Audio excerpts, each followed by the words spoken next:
Guys, कैसे हो आप सब लोग। आई होप हमारा सबका पेपर जो है वो बहुत ही अच्छा गया होगा। आपको मुझे बताना है कि मोस्ट वांटेड सीरीज की जो सक्सेस है वो कितनी परसेंट रही है। आप सब लोग मुझे कमेंट में बताएंगे कि कितना ज्यादा आपको इस सीरीज ने हेल्प किया है। मैं आज इस फिजिक्स के पेपर का सॉल्यूशन आपको प्रोवाइड करा रहा हूं। ये जो मैंने क्वेश्चन पेपर उठाया है ये S2 सेट का है, बट क्योंकि मैं हर क्वेश्चन और उसका सॉल्यूशन डिटेल सॉल्यूशन बता रहा हूं तो आप क्वेश्चन बाय क्वेश्चन अपने आंसर्स चेक कर सकते हैं। साथ ही साथ मैंने जो इसके साथ इंफॉर्मेशन प्रोवाइड कराई है, आंसर प्रोवाइड किया है, मैंने साथ ही साथ में टाइप प्रोवाइड कराया है कि किस टाइप का क्वेश्चन है। मैंने बताया था स्ट्रेटजी वीडियो के अंदर कि सिंगल कंसेप्ट बेस्ड क्वेश्चंस आते हैं, मल्टीपल कंसेप्ट बेस्ड क्वेश्चंस आते हैं और चैलेंजिंग क्वेश्चंस आते हैं। तो इस बार का पेपर बहुत इजी था। मैक्सिमम क्वेश्चंस जो थे वो सिंगल कंसेप्ट बेस्ड क्वेश्चंस थे। चैलेंजिंग क्वेश्चंस एक आध थे, उसके अलावा नहीं थे, ठीक है ना। और साथ ही साथ में मैंने ये तक बताया है कि जो क्वेश्चन मैं बता रहा हूं आपको, जिस क्वेश्चन का सॉल्यूशन मैं बताने जा रहा हूं, ये हमारी मोस्ट वांटेड सीरीज के किस दिन पर किस टॉपिक के अंदर हमने कवर किया था। तो मेरे साथ जुड़े रहिए, आपको बहुत मजा आने वाला है। इस सॉल्यूशन के अंदर काफी कुछ सीखने को मिलने वाला है। तो हम फर्स्ट क्वेश्चन की बात करते हैं, राइट। तो आपको कहा गया है कि average velocity of a particle executing SHM in one complete vibration. तो हमने एसएचएम के अंदर पढ़ा था डे 12 पर कि आपका जब भी पार्टिकल एसएचएम करता है तो मीन पोजीशन से एक बार हो जाएगा यहां पर, वापस से आएगा यहां पर, फिर जाएगा इधर और फिर वापस से आ जाएगा मीन पोजीशन पर। इस पूरे के पूरे राउंड को अपन एक कंप्लीट वाइब्रेशन कहते हैं। अब नोट करो, इस कंप्लीट वाइब्रेशन में इनिशियल पोजीशन भी यहां थी, फाइनल पोजीशन भी यहां है। तो टोटल डिस्प्लेसमेंट कितना हो गया पार्टिकल का? डिस्प्लेसमेंट हो गया 0, राइट। और अगर डिस्प्लेसमेंट 0 हो गया तो उसकी एवरेज वेलोसिटी कितनी हो जानी चाहिए? एवरेज वेलोसिटी भी हो जानी चाहिए 0, राइट। तो इसका जो आंसर आना चाहिए वो आना चाहिए 0। Option number 2 is correct, right. Single concept based question था, आसानी से आप लोग रिलेट कर पाओगे इस चीज से। Two similar thin equiconvex lenses of focal length f each are kept coaxially in contact। तो देखो इक्विकॉन्वेक्स लेंस है, अगर सिंगल इक्विकॉन्वेक्स लेंस की बात करता हूं तो इसकी फोकल लेंथ होती है 1/f। आपने एक फॉर्मूला पढ़ा होगा, डे 15 पर हमने डिस्कस किया था, म्यू -1। और यहाँ पे म्यू कितना दे रखा है? 1.5 - 1 डिवाइडेड बाय 1। म्यू -1 ही होता है वैसे तो। फिर अपन लिखते हैं 1/r1 - 1/r2। तो इसके लिए देखोगे, इस वाली सरफेस के लिए देखोगे तो जो r1 है वो पॉजिटिव है और इसके लिए देखोगे तो नेगेटिव है। तो 1/r1 - 1/r2 करोगे तो दोनों ऐड हो जाएगी और क्योंकि इक्विकॉन्वेक्स है तो वो 2/r हो जाएगा। अब 1.5 में से 1 गया तो 0.5 बचेगा। 0.5 मल्टीप्लाइड बाय 2 1 हो जाता है, तो इसकी वैल्यू आ जाएगी 1/r, राइट। इसी तरीके से जो बीच में लेंस बन रहा होगा इस क्वेश्चन के अंदर, वो ऐसा कुछ लेंस बन रहा होगा, उसकी फोकल लेंथ कितनी आ जाएगी? 1/f। सेम मटेरियल यूज किया है, -1। और अब की बार यहाँ पे आ जाएगा -2/r, क्योंकि इसकी जो ये रेडियस है ये नेगेटिव होती है, ये रेडियस पॉजिटिव होती है, तो टोटल आंसर आता है नेगेटिव में, तो इसकी वैल्यू आ जाएगी -1/r।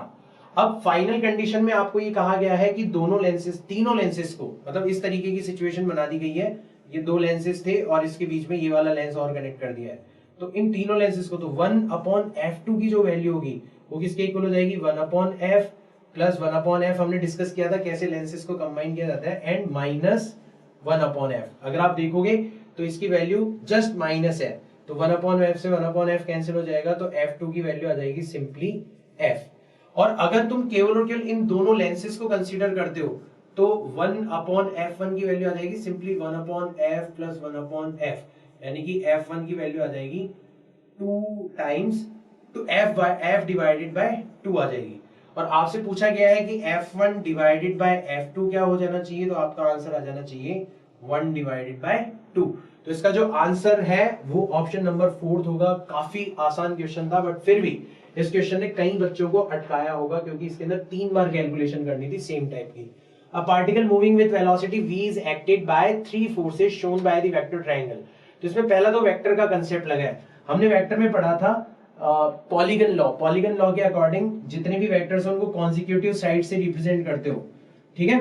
तो अगर वो क्लोज्ड पॉलीगन बनाते हैं तो उनका नेट जो रिजल्टेंट वेक्टर होता है वो कितना हो जाता है? 0 हो जाता है। तो इस कंडीशन में अगर रिजल्टेंट वेक्टर 0 हो जाएगा तो रिजल्टेंट फोर्स 0 हो गया, फोर्सेस को रिप्रेजेंट करा है। और फिर डे 4 का क्वेश्चन हमने पढ़ा था कि अगर किसी पार्टिकल के ऊपर फोर्स 0 होता है तो उस पार्टिकल की जो मोशन है वो कंटिन्यू रहती है, मतलब वो जिस वेलोसिटी से मूव कर रहा है उसी वेलोसिटी से मूव करता रह जाता है, यानी कि इसमें उसकी जो वेलोसिटी है वो कांस्टेंट रहेगी। थोड़ा सा आपको दो कांसेप्ट्स को मिक्स करना था, but still it was an easy question, right. It was an easy question. Ionized hydrogen atom and alpha particles with same momenta enters perpendicular, तो अपने देखा था जब परपेंडिकुलर फील्ड में जाती है तो रेडियस होती है M V upon Q B. मैंने एग्जैक्टली आपको इस तरीके की क्वेश्चन कराए थे कि आपको रेडियस का रेशियो निकालने के लिए कहा जाता है किसी चीज को देखे, तो यहाँ पे कंडीशन दे रखी है कि मोमेंटम जो है वो कांस्टेंट है। अब जब मोमेंटम कांस्टेंट है तो आर जो है वो किसके इनवर्सली प्रोपोर्शनल होगी, क्यू के। बी तो दोनों के लिए सेम ही है, यानी कि आप लिख सकते हो कि R H divided by are alpha की जो वैल्यू हो जानी चाहिए वो हो जानी चाहिए Q alpha divided by Q H. Q alpha का चार्ज होता है ट्वाइस ऑफ इलेक्ट्रॉन के और हाइड्रोजन का होता है सिंगल इलेक्ट्रॉन। ई से ई गया तो इसका आंसर आ जाना चाहिए 2 डिवाइडेड बाय 1। तो ऑप्शन नंबर 3 जो है वो करेक्ट आंसर होना चाहिए। हमने डेट 25 पर एग्जैक्टली इस तरीके का क्वेश्चन डिस्कस किया था, right. A body of mass 4m moving with speed u collides with another body mass 2m। तो ऐसे है, ये बॉडी है, इसका 4m मास है, ये है इसका 2m मास है, ये रेस्ट पर है, तो u2 तो आपको दे रखा है 0, u1 आपको दे रखा है u। टकराने के बाद में इसकी स्पीड v1 हो जाती है, इसकी v2 हो जाती है, तो पहले अपन मोमेंटम कंजर्वेशन लगाएंगे उसके अकॉर्डिंग 4m टाइम्स u, ये किसके इक्वल आ जाएगा 4m टाइम्स v1, ठीक है, प्लस 2m टाइम्स v2 के इक्वल आ जाएगा। सेकेंड इक्वेशन इसने बता रखा है कि आपका जो कोलिजन है वो इलास्टिक है। इलास्टिक के केस में वेलोसिटी ऑफ सेपरेशन और वेलोसिटी ऑफ अप्रोच क्या हो जाती है, सेम हो जाती है। तो वेलोसिटी अप्रोच हो जाएगी u और वेलोसिटी ऑफ सेपरेशन हो जाएगी v2 माइनस v1। तो जब हम इन दोनों इक्वेशंस को सॉल्व करेंगे तो फाइनली हमारे v1 की वैल्यू आ जाएगी u डिवाइडेड बाय 3। तो अपन change in kinetic energy, percentage change in kinetic energy कैसे निकालते हैं, अपन ऐसे निकालते हैं मतलब change in relative change in kinetic energy fraction कैसे निकालते हैं, अपन इसकी इनिशियल काइनेटिक एनर्जी ले लेंगे हाफ, मास हो जाएगा 4m, स्पीड हो जाएगी u स्क्वायर, माइनस बाद में कितनी हो गई हाफ 4m, स्पीड हो गई u बाय 3 मतलब u स्क्वायर डिवाइडेड बाय 9, और शुरुआत में कितनी थी half 4m into u square. तो जब आप इसको सॉल्व करोगे तो finally half 4m u square तो कॉमन आ जाएगा, अंदर बचेगा 1 माइनस 1 डिवाइडेड बाय 9 और फाइनली आंसर निकल के आएगा 8 बाय 9। तो इसका जो ऑप्शन नंबर 4 था वो करेक्ट हो जाना चाहिए। एग्जैक्टली सेम क्वेश्चन हमने डिस्कस किया था डे 6 पर जब हमने कॉलिजन्स के बारे में पढ़ा था मोस्ट वांटेड सीरीज के अंदर, right. The speed of a swimmer in still water, अभी जस्ट रिसेंटली हमने ऐसा कुछ क्वेश्चन किया था, स्टिल वाटर है इस तरीके से और रिवर जो है वो कुछ इस स्पीड से फ्लो कर रही है, राइट, इसको अपनों ने VR मान लिया। अब अगर उसको सीधे सीधे इस रास्ते पर जाना है तो कुछ इस डायरेक्शन में जाना पड़ेगा, तो ये VM हो गया। मैंने बताया था जो आपका रिजल्टेंट होता है ये यहाँ से पैरेललोग्राम बनाने की कोशिश करी तो ये VR हो गया। तो रिजल्टेंट एग्जैक्टली किस डायरेक्शन में आना चाहिए, आपका इस डायरेक्शन में आना चाहिए। इस एंगल को थीटा मान लेते हैं। आपको ट्रायंगल में साइन थीटा दिख गया होगा, साइन थीटा किस चीज के इक्वल है, VR डिवाइडेड बाय VM।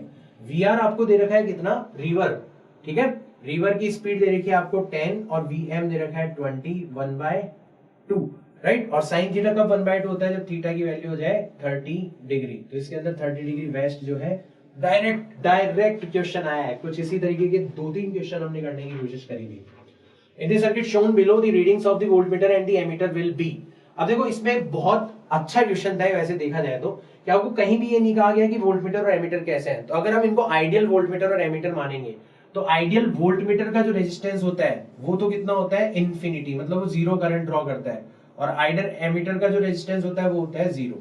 तो इस केस में तो क्या होगा, V1 और A1 लगा रखा है तो सिंपली आपका जो वोल्टेज है वो तो आ जाएगा 10 वोल्ट और करंट आ जाएगी 1 एम्पियर। इसके केस में क्या होगा, क्योंकि इसका रेजिस्टेंस इन्फिनिटी है तो इस ब्रांच का रेजिस्टेंस इन्फिनिटी हो गया, इस ब्रांच का रेजिस्टेंस इन्फिनिटी हो गया, तो अगेन सेम करंट फ्लो होगी। जब सेम करंट फ्लो होगी तो इसके अक्रॉस जो पोटेंशियल ड्रॉप होगा वो भी वापस से सेम हो जाएगा। तो आपके एग्जैक्टली V1 और V2 की वैल्यू सेम आनी चाहिए और I1 और I2 की वैल्यू सेम आनी चाहिए। बहुत ही कंसेप्चुअल क्वेश्चन था, अगर किसी बच्चे को ये सब चीजें नहीं पता होगी तो ये क्वेश्चन जो था वो चैलेंजिंग था। Although it was a single concept but it was also a challenging question, right. ये चीज ध्यान रखना, अगर आपको ये क्वेश्चन नहीं समझ में आ रहा था तो आपको छोड़ना था ये क्वेश्चन, इसके अंदर टाइम वेस्ट नहीं करना था। आगे चलते हैं। 800 turn coil of effective area 0.05 metre square is kept perpendicular to magnetic field 5 × 10⁻⁵ tesla when the plane of the coil is rotated by. तो हमने पढ़ा था इंड्यूस्ड ईएमएफ जो होता है उसकी value d∅dt change in flux divided by time के equal होती है। तो यहाँ पे चेंज इन फ्लक्स कितना हुआ, पहले फ्लक्स था n multiplied by b multiplied by a, बाद में क्योंकि 90 डिग्री पर हो गया b और a तो फ्लक्स कितना हो जाएगा 0। फ्लक्स होता था b डॉट a तो हो जाएगा 0, और इतने टाइम कितना लगा है, इसको 0.1 सेकंड लगा है। सबकी वैल्यू रखते हैं, n दे रखा है 800, b दे रखा है आपको 5 × 10⁻⁻5 और एरिया दे रखा है आपको 0.05 और टाइम दे दिया आपको 0.1। तो जब आप इसको सॉल्व करोगे तो आपका जो है ऑप्शन नंबर 2 0.02 वोल्ट जो है वो आपका आंसर आ जाना चाहिए। सिंगल कंसेप्ट था, डायरेक्ट क्वेश्चन अपनों ने इस तरीके का किया था डे 26 पर जब हमने ईएमआई के बारे में पढ़ा था। At a point A on the Earth's surface, the angle of dip delta is, ठीक है, तो जैसे मान लो ये नॉर्थ पोल है और ये इस तरीके से आपका साउथ पोल है, तो एंगल ऑफ डिप अपनों ने बताया था कि जो हॉरिजॉन्टल कंपोनेंट है उससे आपकी निडल कितनी झुकी हुई है। तो हम एंगल ऑफ डिप में हमेशा नीचे वाले एंगल को पॉजिटिव लेते हैं, क्लॉकवाइज को। तो नॉर्दर्न हेमिस्फीयर के अंदर तो ये पॉजिटिव होगा और यहाँ पर तुम देखोगे तो निडल किस तरीके से हो चुकी होगी, वो नॉर्थ की तरफ जाने की कोशिश कर रही होगी। तो आप देखोगे कि आपका जो एंगल ऑफ डिप होगा वो क्या हो जाएगा, पॉजिटिव हो जाएगा। तो आपका जब डेल्टा पॉजिटिव है इसका मतलब है ए तो नॉर्दर्न हेमिस्फीयर के अंदर है और बी जो है वो साउदर्न हेमिस्फीयर के अंदर है। तो इसका जो ऑप्शन नंबर 1 है वो करेक्ट हो जाना चाहिए। जब हमने डे 27 पर अर्थ मैग्नेटिज्म के बारे में पढ़ा था तब इस चीज को डिस्कस किया था, right. An electron is accelerated through a potential difference, हमने डायरेक्ट डी ब्रॉगली वेवलेंथ के बारे में पढ़ा था। और इलेक्ट्रॉन की तो खासकर मैंने फॉर्मूला भी बताया था 12.27 डिवाइडेड बाय रूट वी।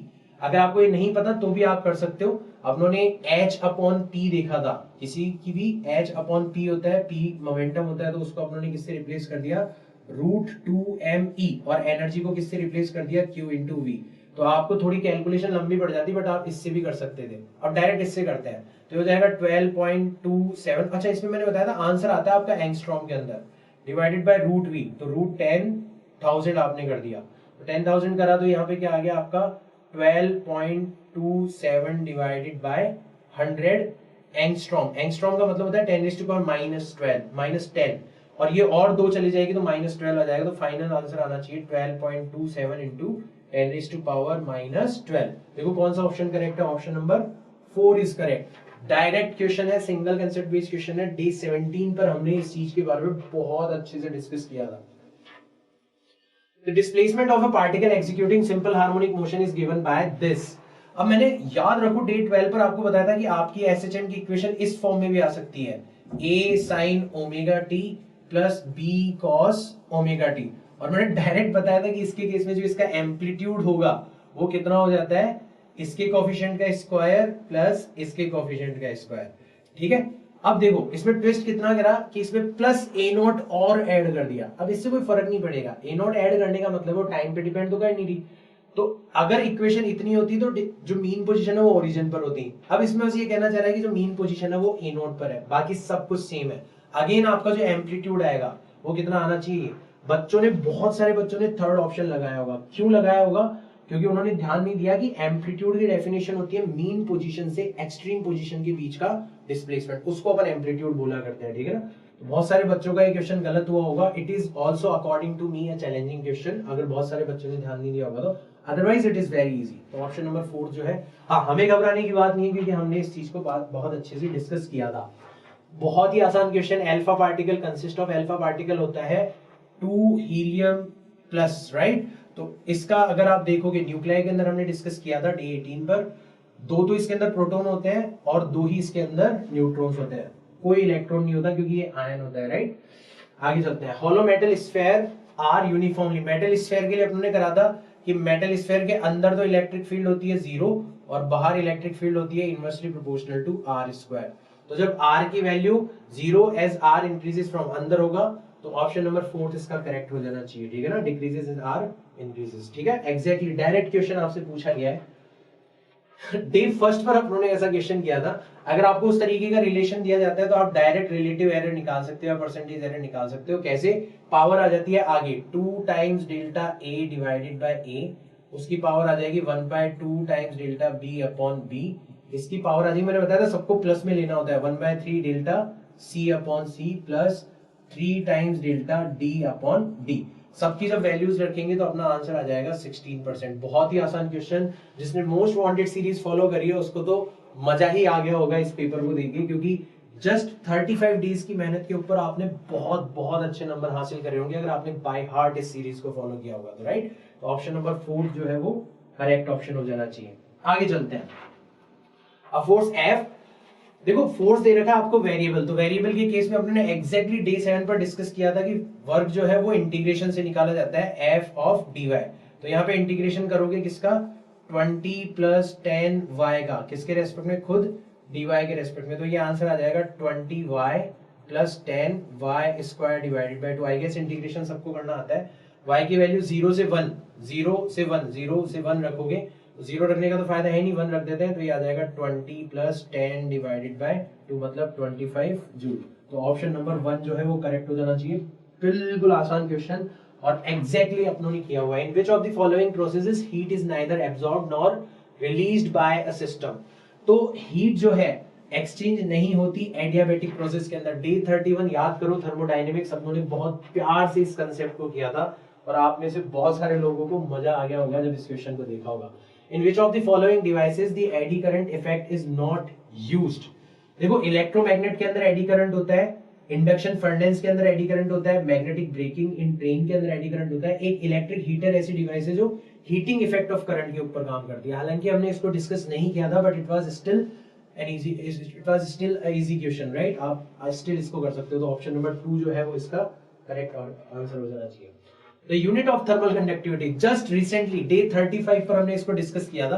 हमने बताया था कि जब एक रॉड के ऊपर टेम्परेचर डिफरेंस होता है तो हीट फ्लो होती है, तो rate of flow of heat, उसके लिए हमने थर्मल रेजिस्टेंस का कॉन्सेप्ट डिफाइन किया था। तो थर्मल रेजिस्टेंस हुआ करता था L upon K into A, और अगर आप इसको लिखोगे तो ये डेल्टा T, टेम्परेचर डिफरेंस तो वोल्टेज की तरह काम करता था, और delta Q by delta T ये किसकी तरह काम करती थी, आपकी करंट की तरह। हीट की फ्लो की रेट जो है वो करंट की तरह काम करती थी।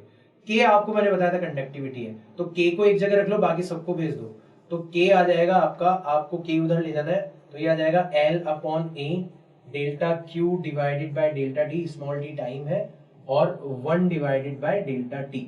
देखो एल अपॉन ए का मतलब है मीटर अपॉन मीटर स्क्वायर, तो मीटर इनवर्स तो यहां से बच गया। क्यू अपॉन टी का मतलब है जूल पर टाइम, तो ये वॉट हो गया, और 1 अपॉन टी का मतलब है केल्विन इनवर्स। तो देखो कौन सा ऑप्शन आना चाहिए आपका, ऑप्शन नंबर 2 करेक्ट ऑप्शन होना चाहिए। बहुत ही आसान क्वेश्चन, ठीक है। A body weighs 200 Newton on the surface of the earth. How much will it weigh halfway down to the center of the earth? तो अपन अर्थ के अंदर चले जाते हैं, तो G डैश हमने डिस्कस किया था किसके इक्वल होता था, G times 1 minus D upon R। Direct D की वैल्यू दे रखी है R बाय 2, तो जैसे D की जगह R बाय 2 रखोगे तो G डैश आ जाएगा G टाइम्स 1 माइनस 1 बाय 2 मतलब G बाय 2 आ जाएगा। तो अगर ग्रेविटेशनल एक्सेलरेशन हाफ हो गया तो आपका वेट भी कितना हो जाना चाहिए, हाफ हो जाना चाहिए। तो ऑप्शन नंबर 2 जो है वो इसका करेक्ट ऑप्शन होना चाहिए। सिंगल कंसेप्ट बेस्ड बहुत ही आसान डायरेक्ट क्वेश्चन अपने डिस्कस किया था। 2 parallel infinite line charges are linear, ऐसे रखे हुए हैं, ऐसे रखे हैं। तो डे 21 पे अपने डिस्कस किया था कि एक वायर की वजह से जो इलेक्ट्रिक फील्ड होती है वो होती है 2k लैम्डा बाय डिस्टेंस। तो डिस्टेंस कितनी दे रखी है, r, हाफ पे है तो r है, और जो नेगेटिव है उसकी वजह से रेडिली देखो, पॉजिटिव तो क्या करेगा, रिपेल करेगा तो इलेक्ट्रिक, और नेगेटिव क्या करेगा, अट्रैक्ट करेगा। तो दोनों एक ही डायरेक्शन में आ जाएगी, एक ही डायरेक्शन में आ जाएगी, तो दोनों का सम सेम होना चाहिए। अगर सम सेम होना चाहिए तो आपकी टोटल इलेक्ट्रिक फील्ड आ जानी चाहिए 4k lambda divided by r। सबकी वैल्यू रखो 4, k का मतलब है 1 upon 4 pi epsilon not into lambda divided by r। 4 से 4 कट गया तो आंसर आ जाना चाहिए lambda divided by pi epsilon r। बहुत सारे बच्चों को क्वेश्चन पढ़ने पे टफ लगा होगा, लेकिन अब लग रहा होगा कि यार क्यों छोड़ दिया इस क्वेश्चन को, इतना आसान क्वेश्चन था ये, राइट? इसका ऑप्शन आ जाना चाहिए lambda divided by pi epsilon not times r। कर सकते हैं हम आसानी से। फिर आगे देखते हैं, mass m is attached to a thin wire. जब हमने सर्कुलर मोशन पढ़ा था तब इस क्वेश्चन को डायरेक्टली डिस्कस किया था। वर्टिकल सर्कुलर मोशन के केस में सबसे हाईएस्ट जो टेंशन होती है वो लोअर मोस्ट पॉइंट के ऊपर होती है, तो वहीं पर इसके टूटने के सबसे ज्यादा चांसेस होंगे। Mass is at the lower most point, right? इसमें देखो, इसमें जब अपन इसकी ट्रुथ टेबल बनाएंगे ए, बी और एलईडी, तो अपन देखेंगे यार जब इसको ऑन कर दिया जाता है, इसको ऑन कर दिया जाता है, तो ये शॉर्ट सर्किट हो जाता है और करंट कहां से फ्लो होने जाती है, यहां से, यानी कि एलईडी चलेगी नहीं। तो इसकी 1-1 की कंडीशन में हो जाएगा 0।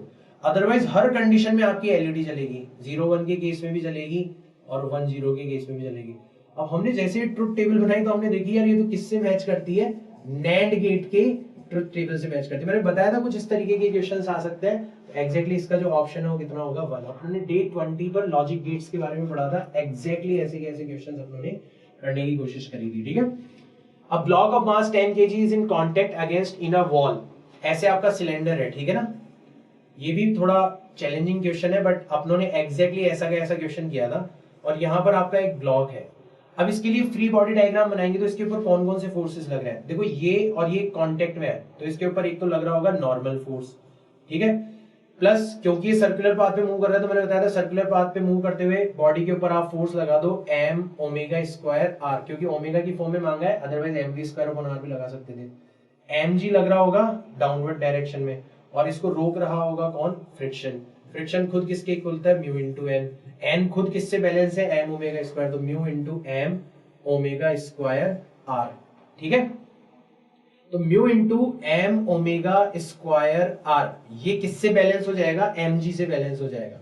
एम से तो एम कट ही जाएगा, तो ओमेगा की वैल्यू आ जाएगी G divided by mu R under root. जब इन सबकी वैल्यू रखोगे तो आपका आंसर आ जाना चाहिए 10 रेडियन पर सेकेंड। तो इसका ऑप्शन नंबर 1 जो है वो करेक्ट हो जाएगा। तो याद रखो, जब मैंने सर्कुलर मोशन पढ़ाया था तब आपको इस कंसेप्ट के बारे में बताया था, और एग्जैक्टली ऐसे कैसे क्वेश्चन लिए थे। मैंने स्ट्रिंग का क्वेश्चन लिया था, यहाँ पे सिलेंडर का क्वेश्चन आ गया, ठीक है ना। बहुत ही आसान क्वेश्चन था, बट ठीक है, बहुत सारे बच्चों को ये क्वेश्चन चैलेंजिंग लगा होगा। Small hole of area of cross section is present near the bottom. तो ऐसा आपका टैंक है और इसके बिल्कुल बॉटम के ऊपर क्या बना हुआ है, एक स्मॉल होल बना हुआ है। तो उस केस में मैंने बताया था टॉरिसलीज इक्वेशन बताई थी, टॉरिसलीज लॉ बताया था मैंने। उसके केस में पानी जो बाहर निकल रहा होता है, वेलोसिटी ऑफ इफ्लक्स, याद रखो वो एग्जैक्टली किसके इक्वल होती है, एक फ्रीली फॉलिंग ऑब्जेक्ट की तरह होती है, तो √2gh हो जाएगी। और रेट ऑफ फ्लो ये किसके इक्वल होती है, एरिया मल्टीप्लाइड बाय v के इक्वल होती है। यानी कि एरिया को अपन किससे मल्टीप्लाई कर देंगे, √2gh से मल्टीप्लाई कर देंगे। एरिया अपनों को दे रखा है, हाइट अपनों को दे रखी है, g अपनों को दे रखा है। तो जब अपन इन सारी की सारी चीजों को सॉल्व करेंगे तो अपना जो ऑप्शन है 12.6 इंटू 10⁻⁻⁶, ये आपका करेक्ट आंसर आ जाना चाहिए। आई होप बहुत सारे बच्चों ने इस क्वेश्चन को कर दिया होगा। अपनों ने डे 10 जब प्रेशर एट डेप्थ के बारे में बात करी थी, बर्नौलीज इक्वेशन के बारे में बात करी थी, तब इसको यूज किया था। When an object is shot from the bottom of a long smooth, मैंने पहले ही बताया था कि वर्क एनर्जी थ्योरम के ऊपर ऐसा हो ही नहीं सकता कि कभी कोई क्वेश्चन ना आए। ये ब्लॉक है, इसको v स्पीड से फेंका गया है, तो यहाँ पे इसकी काइनेटिक एनर्जी हो जाएगी हाफ m v स्क्वायर। ये जाता है जाता है जाता है और इस जगह पर जाकर रुक जाता है, राइट। अगर इस डिस्टेंस को इन्होंने x1 बोला है, राइट, तो ये वाली जो हाइट है यहां से लेके यहां तक की जो हाइट है ये कितनी हो जाएगी, इसको अपन ले लेते हैं थीटा, तो ये हो जाएगी x sin थीटा। यानी कि यहां पर इसकी जो पोटेंशियल एनर्जी हो जाएगी वो जाएगी mg x sin थीटा। तो एनर्जी कंजर्वेशन बोल लो या वर्क एनर्जी थ्योरम बोल लो, हाफ mv स्क्वायर ये किसके इक्वल हो जाएगा, mg x sin थीटा के इक्वल हो जाएगा। अब आप नोटिस करो, m से m कट गया, v उसने कांस्टेंट बोल रखा है, g कांस्टेंट है, तो सीधा सीधा x आपको इनवर्सली प्रोपोर्शनल दिखाई दे रहा है किसके, साइन थीटा के। साइन थीटा को नीचे ले आओगे, यानी कि x1 डिवाइडेड बाय x2 की जो वैल्यू है वो sine theta 2 divided by sine theta 1 के इक्वल हो जानी चाहिए। साइन थीटा 2 का मतलब है 30 डिग्री, तो साइन 30 डिवाइडेड बाय साइन 60 के इक्वल हो जानी चाहिए। साइन 30 की वैल्यू होती है 1/2, साइन 60 की वैल्यू होती है √3/2। 2 से 2 कट गया, आंसर आ जाना चाहिए 1 डिवाइडेड बाय √3। तो ये बहुत ही आसान क्वेश्चन था, लेकिन बहुत कम बच्चों से ये क्वेश्चन हो पाया होगा, क्योंकि जब भी आप बड़ा क्वेश्चन देखते हो ना तो आप आधा तो घबरा जाते हो, और कोई रीजन नहीं है। डायरेक्ट क्वेश्चन है, एक वायर के अंदर मैग्नेटिक फील्ड डायरेक्टली प्रोपोर्शनल होती है आर के, और वायर के बाहर मैग्नेटिक फील्ड होती है इनवर्सली प्रोपोर्शनल आर के। यानी कि पहले तो बढ़नी चाहिए और फिर घटनी चाहिए, तो ऑप्शन नंबर 1 जो है वो करेक्ट हो जाएगा। डे 24 पर अपने Ampere's law magnetic field of current के अंदर इस चीज को पढ़ा था। So bubble having radius of 1 millimeter is blown from a detergent solution having a surface tension। तो अगर आप लोगों को रेडियस और सरफेस टेंशन दे दी तो हम उसका एक्सेस प्रेशर निकाल सकते हैं। मैंने एग्जैक्टली बताया था कि सोप बबल के बाहर और अंदर दोनों तरफ फ्री सरफेसेस होती है, तो एक्सेस प्रेशर हो जाएगा 4T/R। अब ये बोल रहे हैं कि ये प्रेशर किसके इक्वल है, the pressure inside the bubble equals at a point Z0। तो हमने प्रेशर एट डेप्थ में पढ़ा था कि rho times g times height, height यहाँ पे दे रखी है Z0, ये दोनों आपस में इक्वल है। तो अब आपसे पूछा गया है कि Z0, तो आपसे पूछा गया वैल्यू ऑफ Z0, तो Z0 की वैल्यू आ जाएगी, डायरेक्ट आप रख सकते हो 4 times T divided by R times rho into G। सबकी वैल्यू है आपके पास में, जब आप इसको सॉल्व करोगे तो आपका आंसर आ जाना चाहिए 1 सेंटीमीटर। आप सब कर लोगे इस चीज को, इसके अंदर बस हल्का सा ये था। अच्छा, इस तरीके के क्वेश्चंस अपने किए थे। I hope most wanted series को फॉलो करने वाले को कोई दिक्कत नहीं आनी चाहिए। The work done to raise a mass m from the surface of the earth to a height h which is equal to radius of the earth। ठीक है, तो मैंने बताया था कि जब आप छोटी मोटी हाइट पर ले जाते हो तो पोटेंशियल एनर्जी का फॉर्मूला mgh यूज कर सकते हो, बट जब बड़ी रेडियस ऑफ अर्थ के इक्वल हाइट पर लेके जा रहे हो तो आपको फिर थोड़ा सा कुछ डिफरेंट करना पड़ेगा। क्या डिफरेंट करना पड़ेगा आपको? Potential energy. तो सरफेस पर पोटेंशियल एनर्जी हो जाएगी माइनस जी, ये मास का अर्थ का मास ले लेते हैं capital M divided by R, और जब आप यहां पर होंगे सेंटर से लेते हैं अपन तो ये हो जाएगी minus G capital M small m divided by 2R। Final में से इनिशियल को माइनस कर देते हैं, जैसे माइनस करेंगे तो प्लस हो जाएगा, G capital M small m divided by R बाहर आ जाएगा, ठीक है, 1 माइनस 1/2 बच जाएगा, यानी ये बचेगा G capital M small m divided by R multiplied by 2। अब इसको क्या है अपन R से अपन अपनी तरफ से मल्टीप्लाई कर देते हैं और इधर से भी डिवाइड कर देते हैं और मल्टीप्लाई कर देते हैं। क्यों? क्योंकि gm upon capital R square जो होता है वो g के इक्वल होता है। तो फाइनल आंसर आ जाना चाहिए हाफ mgr। बहुत सारे बच्चों ने क्या करा होगा, वो mgh वाला फॉर्मूला लगाया होगा और आंसर mgr रख के आएंगे, बट यहाँ पे वही ट्विस्ट था कि जब आप ज्यादा हाइट तक जाते हो, ये एग्जैक्टली अपने डिस्कस किया था डे 30 पर कि किस तरीके से वेरी होता है, तो इसका आंसर जो है वो आ जाना चाहिए हाफ mgr, राइट। आगे चलते हैं। विच ऑफ द फॉलोइंग एक्ट्स, ठीक है, सबको पता है फ्यूज वायर जो होता है 10th क्लास में पढ़ा था हमने, ठीक है, इसके बताने की जरूरत नहीं है इसको। Two particles A and B are moving in uniform circular motion in concentric circles. अपनों ने जब सर्कुलर मोशन पढ़ा था तब अपनों ने बताया था कि टाइम पीरियड होता है 2 पाई अपॉन ओमेगा। इस सर्कुलर मोशन में भी पढ़ा था, ऑल्टरनेटिंग करंट में भी पढ़ा था, SHM में भी पढ़ा था। तो टाइम पीरियड और ओमेगा, टाइम पीरियड किसके ऊपर डिपेंड करता है? ओमेगा। ओमेगा किसके ऊपर डिपेंड करता है? Time period. अब बोला है कि उनका टाइम पीरियड जो है वो सेम है। अरे भाई जब टाइम पीरियड सेम होगा तो ओमेगा भी क्या हो जाना चाहिए? सेम हो जाना चाहिए, इसलिए एंगुलर स्पीड भी सेम हो जानी चाहिए, उनका रेशियो हो जाएगा 1:1। डायरेक्ट क्वेश्चन आया, ठीक है। Parallel plate capacitor of capacitance 20 microfarad. तो देखो कैपेसिटेंस के लिए जब अपन करंट निकालते हैं तो वो किसके इक्वल आ जाती है? dq by dt। यहाँ पे dq को लिखा जा सकता है c multiplied v divided by dt। अब c तो कांस्टेंट है, dv बाय dt, और ये dv बाय dt अपनों को दे रखा है कि कितने रेट से चेंज हो रहा है। तो c तो आपको दे दिया 20 माइक्रोफैरेड और dv बाय dt आपको दे दिया 3, यानी कि 60 माइक्रो एम्पियर। ये आपकी किसकी करंट आ जानी चाहिए? कंडक्शन करंट जो वायर के अंदर से फ्लो हो रही है। अब याद करो डे 29 पे हमने ईएम वेव्स के अंदर डिस्प्लेसमेंट करंट का कॉन्सेप्ट पढ़ा था। वहां पे हमने देखा था कि वायर के अंदर तो फ्लो होती है कंडक्शन करंट और प्लेट के बीच में होती है डिस्प्लेसमेंट करंट, और कंडक्शन करंट और डिस्प्लेसमेंट करंट आपस में क्या होती है? इक्वल होती है। तो ऑब्वियसली आंसर फोर्थ जो है वो इसका क्या आ जाना चाहिए? करेक्ट आंसर आ जाना चाहिए, राइट। बहुत ही आसान क्वेश्चन था, बट ये बहुत कम लोगों ने किया होगा क्योंकि बहुत सारे बच्चे पढ़ के ही नहीं जाते। Thanks to most on series कि हमने इस चीज को कवर तो किया एटलीस्ट, ठीक है ना। ऐसे इसको देखो, इस डायग्राम के अकॉर्डिंग आप देखोगे तो t इज इक्वल टू 0 पर आपका पार्टिकल कहां पर दिखाई दे रहा है? 3 मीटर पर दिखाई दे रहा है, और t is equal to 1 second पर, टाइम पीरियड 4 है ना, तो उसका चौथा हिस्सा ले लो, पार्टिकल आपको y इज इक्वल टू 0 पर दिखाई दे रहा है। केवल और केवल एकमात्र एक कंडीशन ये है, ऑप्शन नंबर 2 जो है वो इस चीज को फॉलो कर रहा है। जब t इज इक्वल टू 0 रखोगे cos 0 की वैल्यू 1 हो जाएगी, आंसर आ जाएगा 1। जैसे t इज इक्वल टू 1 रखोगे तो cos पाई बाय 2 की वैल्यू कितनी होती है? 0, तो आंसर आ जाएगा 0। अब आप में से बहुत सारे लोग कंफ्यूज हो रहे होंगे, सर ऑप्शन नंबर 1 जो है वो भी इसको फॉलो करना चाहिए। तो यहाँ पे आप टाइम पीरियड पर जाना, फिर टाइम पीरियड किसके इक्वल होता है? 2 पाई अपॉन ओमेगा के इक्वल होता है, और मैंने बताया था टाइम का जो कॉफिशिएंट है वो टाइम पीरियड की तरह बिहेव करता है। तो अगर इस ऑप्शन के हिसाब से रखते तो आ जाता 2 pi divided by 3 pi upon 2। Obviously pi से पाई कट के ये 4/3 आ रहा है, और इसके केस में अपन देखेंगे तो याद है 2 पाई अपॉन, इसके केस में ओमेगा कितना है? पाई डिवाइडेड बाय 2। 2 से 2 पाई से पाई कैंसिल आ जाता और ये आ जाता 4। तो अपन डबल श्योर आ जाएगी अपना आंसर कितना होना चाहिए? 2 होना चाहिए। एक 12 पर अपनों ने कुछ इस तरीके के क्वेश्चंस किए थे, तो आपको आने चाहिए।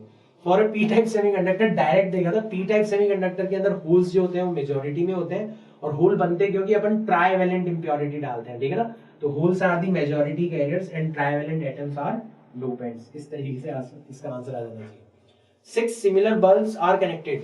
अब देखो इस क्वेश्चन को जब आप पढ़ोगे, the ratio of power consumption by the bulb when, तो एक कंडीशन में तो सारे के सारे लगे हुए, एक कंडीशन में यहाँ पे 2 लगे हुए, इधर 1 लगा हुआ है। इस तरीके से कंडीशन ये है कि आपका जो नेट वोल्टेज है वो हमेशा सेम है। तो पावर का फॉर्मूला होता है v² अपॉन 2r, ठीक है ना। इस तरीके से अपन निकाल, सॉरी v² अपॉन r, ठीक है ना। तो v² अपॉन r को देखोगे, और v मतलब वोल्टेज अगर कांस्टेंट है तो पावर डायरेक्टली किसके इनवर्सली प्रोपोर्शनल नजर आ रही है? r के, यानी कि P1 डिवाइडेड बाय P2 जो हो जाएगा वो किसके इक्वल हो जाएगा? R2 divided by R1। R2 का मतलब है सेकंड कंडीशन में टोटल रेजिस्टेंस। सेकंड कंडीशन में क्या हो रहा है, when 2 from section A and 1 from section B है, यहाँ पे 2 रेजिस्टेंस लगे हुए हैं और यहाँ पे 1 लगा हुआ है। तो रेजिस्टेंस को अगर अपन R मान लेंगे तो R और R पैरेलल में हो जाएंगे, R/2 प्लस R करेंगे तो 3R/2, तो इसका रेजिस्टेंस आ जाएगा 3R/2। और जब सारे के सारे लगे हुए हैं तो क्या होगा, R पैरेलल में हो जाएंगे तो R/3, R पैरेलल में हो जाएंगे R/3, दोनों फिर सीरीज में हो जाएंगे तो 2R डिवाइडेड बाय 3। R से R कट गया, 3 चला जाएगा ऊपर, तो 9 डिवाइडेड बाय 4 जो है वो इसका आंसर आ जाना चाहिए। आपको लगेगा कि सर आप किस तरीके से ये कर देते हो, क्योंकि जब आप बहुत कंसंट्रेट, आप लोगों ने मोस्ट वांटेड सीरीज के अंदर इसी अप्रोच को यूज किया था कि आपको बस केवल और केवल पता होना चाहिए कि कौन सा वेपन यूज करना है। अभी क्वेश्चन बहुत सारे बच्चों के लिए चैलेंजिंग था, but was still easy question if you have followed most wanted series by heart। increase in temperature of a gas filled, अपनों ने देखा था टेम्परेचर डायरेक्टली प्रोपोर्शनल होता है, डायरेक्टली अपनों ने ये कंसेप्ट देखा था डे 32 पर जब हम काइनेटिक थ्योरी ऑफ गैसेस पढ़ रहे थे, काइनेटिक एनर्जी। तो अगर टेम्परेचर बढ़ेगा तो उसकी काइनेटिक एनर्जी इंक्रीज हो जानी चाहिए गैस की, राइट। आगे देखते हैं, in a double slit experiment when light of wavelength 400 nanometer was used, the angular width. Day 16 पर जब हम क्वेश्चंस कर रहे थे तो अपनों ने देखा था कि एंगुलर विड्थ जो होती है, ठीक है, जो भी एंगुलर विड्थ था आप उसको थीटा नाम दे लो, वो होती है लैम्डा बाय डी, ठीक है, यानी कि वो प्रोपोर्शनल हो जाएगी लैम्डा के, और लैम्डा जो है वो खुद इनवर्सली प्रोपोर्शनल होता है किसके, म्यू के, यानी कि आपकी जो थीटा डैश है वो थीटा डिवाइडेड बाय म्यू के इक्वल हो जानी चाहिए। इनवर्सली प्रोपोर्शनल होगी थीटा लैम्डा की, लैम्डा इसके। तो जब आप वाटर में ले जाओगे तो म्यू टाइम्स रिड्यूस हो जाएगी, तो पहले थी 0.2 डिग्री और फिर आप उसको वाटर में ले गए तो 4 डिवाइडेड बाय 3 से डिवाइड कर दिया, और जब आप इसको सॉल्व करोगे तो आपका आंसर आ जाना चाहिए 0.15 डिग्री। बहुत ही आसान क्वेश्चन था, but still it was a challenging question for most of you. Why? क्योंकि आप इतना बड़ा क्वेश्चन देखते हो, इतनी बड़ी इंफॉर्मेशन देखते हो तो आप मैक्सिमम लोग घबरा जाते हो, जबकि मोस्ट वांटेड सीरीज के अंदर हमने कोशिश करी थी, हमने ये अप्रोच सीखने की कोशिश करी थी कि हम क्वेश्चन को एज ए वेपन, मतलब हमारे पास क्या रखा हुआ है और हमको क्या अप्लाई करना है उस तरीके से सॉल्व करें। अब देखो इस क्वेश्चन का एग्जांपल लो। इस क्वेश्चन में अपने देखा था कि आपकी जो टोटल काइनेटिक एनर्जी होती है हाफ एम वी स्क्वायर, ठीक है, वो किसके इक्वल हो जाती है। तो ये अपनों ने देखा था कि इसको यूं लिखा जा सकता है, ठीक है, M V square upon R. जो सेंट्रीपिटल फोर्स होता है वो कहां से मिलता है, इलेक्ट्रोस्टैटिक फोर्स से, तो k times z times e square divided by r square, r से r कट जाता है तो k times z times e square divided by r। तो mv स्क्वायर की वैल्यू ये होती है, इसलिए हमने देखा था जो काइनेटिक एनर्जी होती है वो हो जाती है half k z e square divided by r, और पोटेंशियल एनर्जी जो होती है वो होती है minus k z e square divided by r। इसीलिए हमने देखा था जो टोटल एनर्जी आती है, टोटल एनर्जी वो नेगेटिव आती है और वो काइनेटिक एनर्जी के ही इक्वल होती है इन मैग्नीट्यूड, होती नेगेटिव बट होती काइनेटिक एनर्जी के इक्वल। तो अपन डायरेक्ट लगाएंगे, अगर टोटल एनर्जी माइनस 3.4 है तो इसी का जो पॉजिटिव होगा वो तो हो जानी चाहिए काइनेटिक, तो 3.4 तो ये हो गई, और इसी का नेगेटिव और डबल हो जानी चाहिए पोटेंशियल, यानी कि माइनस 6.8। तो ऑप्शन नंबर 1 जो है वो आपका डायरेक्ट आंसर हो जाना चाहिए। एग्जैक्टली जब हम डे 16 पर हाइड्रोजन स्पेक्ट्रा के बारे में पढ़ रहे थे तो हमने इस चीज को डिस्कस किया था और मैंने बताया था कि इस चीज के ऊपर क्वेश्चंस आ सकते हैं। Which colour of the light has the longest wavelength. हमने जब इलेक्ट्रोमैग्नेटिक वेव्स पढ़ा था तो इलेक्ट्रोमैग्नेटिक स्पेक्ट्रम के बारे में पढ़ा था। इंफ्रारेड के बाद में रेड आता है और जैसे जैसे फ्रीक्वेंसी बढ़ती जाएगी वैसे वैसे वेवलेंथ कम होती जाती है, तो रेड की जो वेवलेंथ है वो सबसे ज्यादा होती है, ठीक है ना। आगे चलते हैं। Total internal reflection when the angle of incidence is equal to the critical angle for the pair of media in contact, what will be the angle of refraction। तो मैंने यही बताया था आपको कि जब आप एग्जैक्टली क्रिटिकल एंगल पर ही इंसिडेंट करवा देते हो तो आपकी रिफ्लेक्टेड रे 90 डिग्री पर चली जाती है, तो आपका रिफ्लेक्शन वाला एंगल कितना हो जाना चाहिए, डायरेक्टली 90 डिग्री हो जाना चाहिए। बहुत ही आसान question. Disc of radius 2 metre and mass 100 kg rolls on a horizontal floor. तो हमने देखा था रोलिंग के केस में जो टोटल एनर्जी होती है वो दो तरीके से आती है, एक तो ट्रांसलेशनल और एक रोटेशनल, और हमने इसका फॉर्मूला भी देखा था half capital M V C M square और 1 प्लस के स्क्वायर अपॉन आर स्क्वायर, ये इसकी टोटल काइनेटिक एनर्जी होनी चाहिए। और वर्क एनर्जी थ्योरम के अकॉर्डिंग टोटल काइनेटिक एनर्जी किसके इक्वल हो जाती है, वर्क के इक्वल हो जाती है। डिस्क के लिए अपनों ने देखा था डिस्क के लिए के स्क्वायर अपॉन आर स्क्वायर की वैल्यू हो जाती है 1/2, तो जैसे 1 प्लस 1/2 करेंगे तो कितना आ जाएगा 3/2, तो half M V C M square times 3/2, ये आ जाएगा डब्ल्यू क्यूब। सब कुछ दे रखा है अपनों को, एम दे रखा है अपनों को, वीसीएम सेंटर ऑफ मास की स्पीड दे रखी है, सारी चीजें दे रखी है, तो जब हम सॉल्व करेंगे तो अपना आंसर आ जाना चाहिए 3 जूल। ऑप्शन नंबर 3 जो है वो करेक्ट ऑप्शन हो जाना चाहिए, राइट। बहुत ही आसान question. When a block of mass m is suspended bye a long wire. तो अपने देखा था आपकी ये डायरेक्ट क्वेश्चन है, हमने डे 34 पर ही डिस्कस किया था। जो इलास्टिक पोटेंशियल एनर्जी होती है वो किसके इक्वल होती है? होती है half stress multiplied by strain multiplied by volume. मैंने बताया था पर volume stress multiplied by strain की होगी, और आपको निकालनी हो टोटल तो वॉल्यूम से मल्टीप्लाई करना पड़ेगा। तो हो जाएगा हाफ स्ट्रेस तो हो जाएगा mg divided by a, strain हो जाएगा l थी l प्लस l हो गई तो चेंज इन लेंथ हुई small l divided by original length होगी कैपिटल L, और ओरिजिनल वॉल्यूम कितना था? a multiplied by l, a multiplied by से कट जाएगा। एग्जैक्टली सेम क्वेश्चन किया था, अगर किसी को याद हो तो अभी किया है, आई होप सबको याद होगा। हाफ mgl इसका आंसर आ जाना चाहिए, तो ऑप्शन नंबर 1 जो है वो करेक्ट हो जाना चाहिए। Solid cylinder of mass 2 kg, radius 4 cm is rotating about its axis at the rate of the, ये इस पेपर का सबसे चैलेंजिंग क्वेश्चन था। मैं बताता हूँ कारण क्या है, क्यों बच्चों ने इसके अंदर गलती की है। इनफैक्ट मैंने भी जब फर्स्ट टाइम किया था तो मेरे से गलती हो गई थी इसमें। इसमें 2 पाई रिवॉल्यूशंस पर आपको ध्यान देना है। अब देखो कहां पर काम आएगा। देखो सबसे पहले तो अपन रोटेशनल काइनेमेटिक्स लगाते हैं, तो उसके अकॉर्डिंग आपका जो ओमेगा स्क्वायर है वो किसके इक्वल हो जाना चाहिए? 2 अल्फा थीटा के इक्वल हो जाना चाहिए। तो अल्फा की वैल्यू हो जाएगी omega square divided by 2 theta. Omega आपको दे रखा है कितना? 3।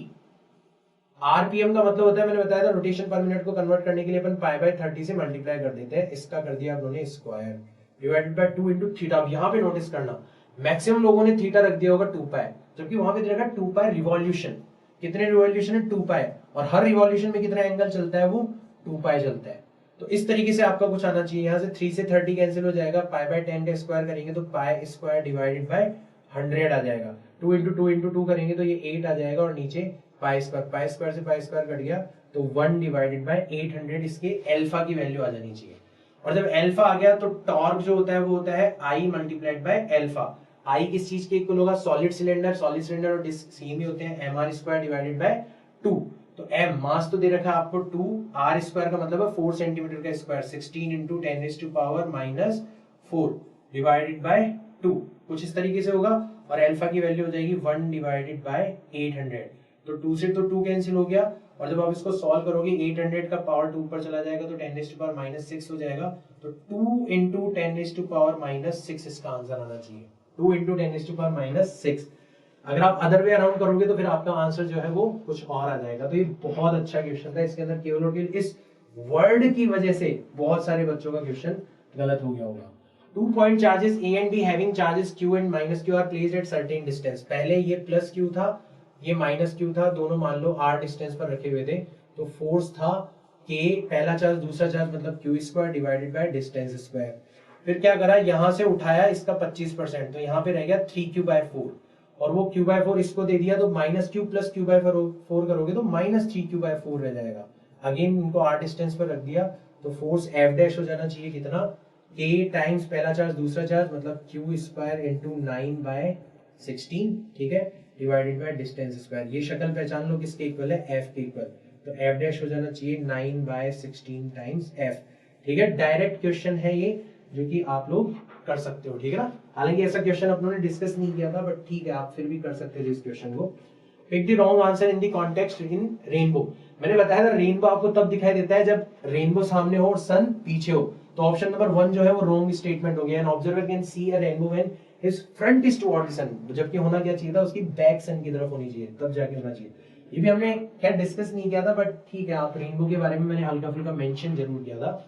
Copper rod of 88 centimetre, aluminium rod of, तो हमने जब थर्मल प्रॉपर्टीज ऑफ मैटर पढ़ा था तो हमने देखा था कि टेम्परेचर बढ़ाने पर जो लेंथ इंक्रीज होती है डेल्टा एल, वो किस किस के प्रोपोर्शनल होती है?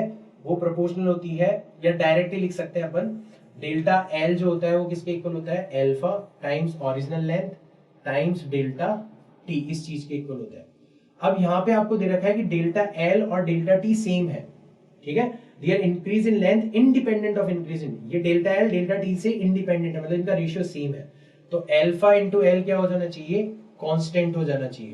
कांस्टेंट होने का मतलब है alpha of copper, L of copper किसके इक्वल हो जाना चाहिए? Alpha of aluminium, L of aluminium के इक्वल हो जाना चाहिए, ठीक है ना।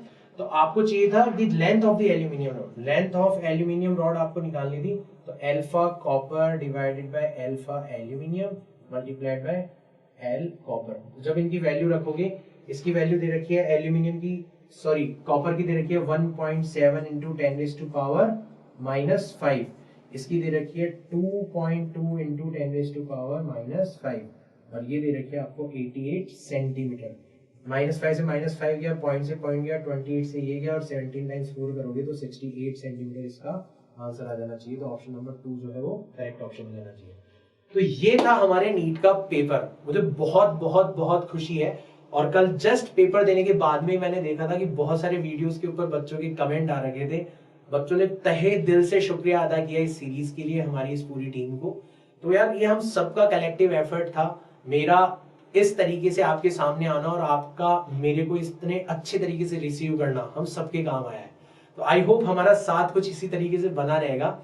अगर आपको मेरे से जुड़े रहना है तो आप मेरा खुद का चैनल भी ज्वाइन कर सकते हैं, जिसकी लिंक आपको डिस्क्रिप्शन बॉक्स में दी हुई होगी। और आपको जरूर जरूर जरूर कमेंट बॉक्स के अंदर बताना है कि सच में मोस्ट वांटेड सीरीज आपके लिए कितनी रिलेवेंट रही है, कि आपकी जो टेस्टिमनी है वो सबसे ज्यादा इंपॉर्टेंट है। मेरे कहने से कुछ नहीं होगा कि इस दिन से आ गया, आपको बताना है।